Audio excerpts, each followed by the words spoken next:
Hello and welcome to Japan Lyric Room. It's great to be here. In this show, we like to really savor the lyrics of Japanese songs, and we try to unpack the meaning behind the phrases and the unique cultural background that informs them. And today we are looking at an absolute global phenomenon. It's YOASOBI's Idol. What a track. I mean, it wasn't just catchy, it completely dominated the charts. It was the opening for Oshi no Ko, Season 1. And it hit #1 on the Billboard Global Exclaiming U.S. year-end chart. Just historic success. Absolutely. So for our lyric commentary today, we're going to be using the spin-off novel 45510 as our guide. Right. And our goal is really to uncover the different layers of the central figure, Oshi no Ai.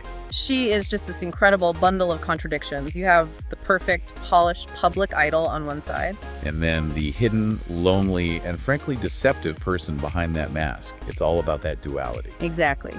The song digs into deception, devotion, jealousy, worship, and that really fragile line between what is a lie and what is love. It's the story of a girl who lies in order to give love, but all she really wants is to feel that love for real. It's just devastating and brilliant. So let's start with how the song first establishes her incredible power, her charisma. The opening lines, they just immediately hit you with this really powerful image. They really do. Let's take the first one. The phrase "invincible smile" is already strong, but then you pair it with that verb arasu. And that's where the genius is. Because arasu literally means something like to vandalize or to disrupt. It's a destructive word. So she's vandalizing the media with her smile. That sounds a little sinister. It would if you took it literally. But in pop lyrics, it's actually a really positive metaphor.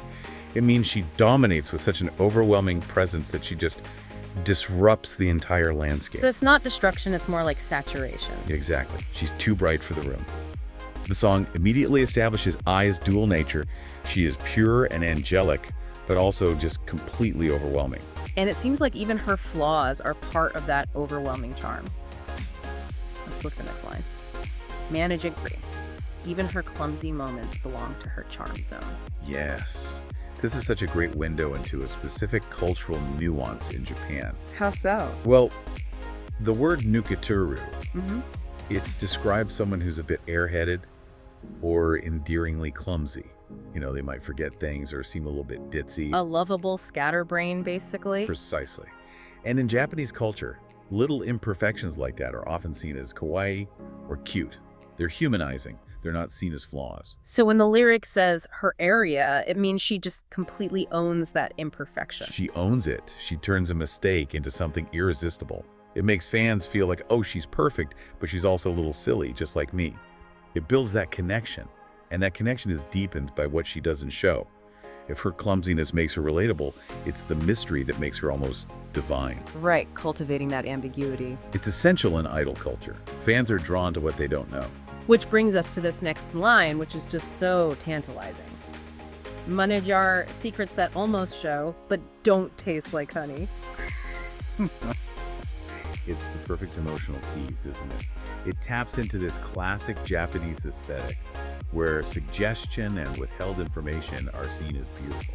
So the secret isn't in a locked box. It's more like it's behind a sheer veil. That's a great way to put it. You feel like you might get a glimpse, but you never really do. And calling it honey, it just perfectly captures that sweet, irresistible allure of the unknown. That's what fuels fan devotion. This all builds up to what I think is the most critical and honestly the most painful line in the whole song. This is the philosophical core. I agree. Even if it's a lie, it's a perfect lie. That's an immediate contradiction. And that's where we unlock everything, through some incredible wordplay. The word A, spelled A-I, sounds just like the Japanese word for love.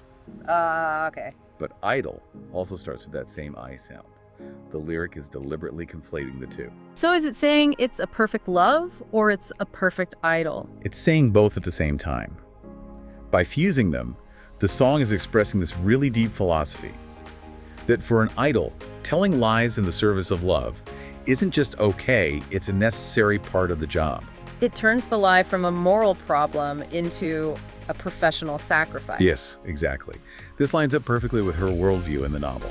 She believes that if a lie makes someone happy, if it brings them comfort, then that lie basically becomes real love. The intention is what matters. That's a massive emotional burden to carry, to constantly perform this perfect manufactured love, knowing your real self is hidden. It is. It's a brilliant commentary on parasocial relationships. To the fan, the love they feel is real.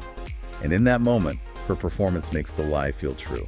Okay, so we focused on A's incredible light, but that light has to cast some pretty deep shadows. It does, and the song transitions there perfectly.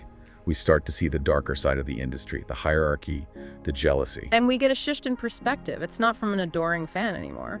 No, now it's from her peers, the other members of her group, B Komachi. And you feel that pain in this line. I'm the supporting role, just the B for the star. Wow, just being the B. The term hikitateaku is key here. It literally means someone whose job it is to make the main star shine brighter. You exist as a point of contrast. That's brutal. It's loaded with this whole cocktail of emotions. Jealousy, admiration, feeling inferior, and just resignation. You're painfully aware of your own role. You're the background noise that makes the melody sound sweeter. And calling herself just the B really hammers home that rigid hierarchy. In idol groups and in the fan culture, all eyes are on the center. The other members know they're the extras. Which must make this next line feel even more powerful because I is at the top of that hierarchy, but she's still performing the same kind of emotional labor. Right. She carries the ultimate version of that burden. Yeah, building a career on the lie called I Love You. And that is the paradox of her entire life. She's paid to professionally manufacture love. We know it feels real to the audience. But we also know the lie she has to maintain to protect herself and her secrets. Now, does the song judge her for this? It sounds a bit like a condemnation. I don't think it's a judgment at all. It's an analysis of the sacrifice. It's showing the sheer amount of work and dedication it takes to play that part. But performance of love is her job, and it's the biggest sacrifice she makes. Exactly. That's the tragedy of it. The devotion required to sustain that lie is the true cost.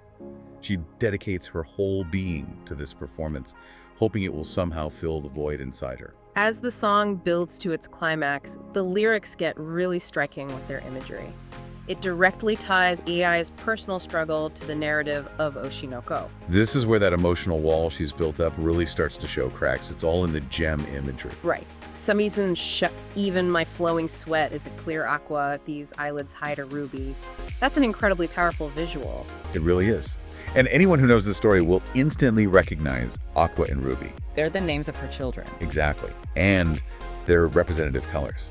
Describing her sweat as aqua maintains that idol ideal.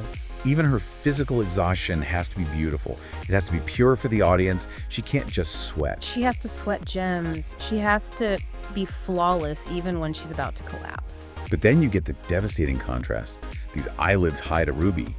The ruby is everything that's concealed. It's her hidden pain, her passion, the bloody truth of her inner life that she has to keep locked away. So Aqua is the pure public performance, and Ruby is the dangerous hidden reality. Yeah. That synthesizes the whole song's message perfectly. It really does. The song just captures this culture where lies and real affection can exist together without contradicting each other. YOASOBI paints this portrait of a girl who lies so she can love. And I think the reason it resonated so much globally is because it speaks to a universal feeling, right? Yeah. We all construct identities. We all have public profiles that are curated versions of ourselves. Absolutely. The song's ultimate takeaway is that sometimes, even a fabricated "I love you," if it comes from a deep desire to give happiness, it can become real in its effect. It really makes you think about how much of our public life is a performance. And if you perform love and devotion for long enough, does the fact that it started as a lie even matter anymore? So she's the girl who lied in the desperate hope that the performance would eventually become the truth she was longing for. Wow. A profound and, yeah, a pretty tragic note to end on. Thank you for walking us through that. My pleasure. It's an incredible piece of songwriting to explore. And thank you for listening. We really hope you enjoyed this lyrical commentary. We pick out various Japanese songs and update detailed analyses on our blog as well. So if you want to appreciate the lyrics even more deeply, please check out the link in the description to see our blog. And if you enjoyed the program, we'd love it if you'd subscribe or follow the channel. We always love to hear from you, so if you have any thoughts or maybe requests for songs you'd like us to cover, please let us know in the comments. We'll see you next time. This has been Japan Lyric Room.